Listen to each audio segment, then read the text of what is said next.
ዋት ምንድነው እየተፈጠረ ያለው?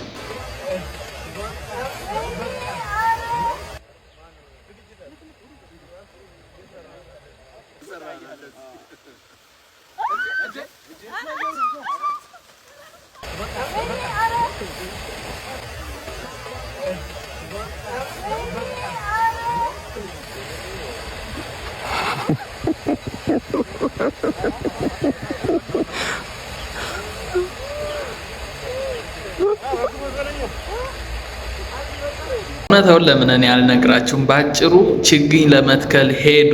ከዛ በኋላ አንድ ድራማ ለምን አንፈጥርም? አቴንሽኑን ለመሳብ እንዲሁም ሐምሌ ላይ ስለሆነ ፋይታችን አቴንሽኑን ለመሳብ አሉ። ተነጋገሩና ይሄን ድራማ ሰሩ። አለቀ። ሌላ እውነተኛ ጸብ ፖሊስ መግባት ምናምን የተቀናበረች ነገር እንደሆነች ግልጽ ነው። በቀጣይ በአዲስ የቁም ነገር ቪዲዮ መለሳለሁ። እስከ ቀጣይ ቪዲዮ ቴንኪው።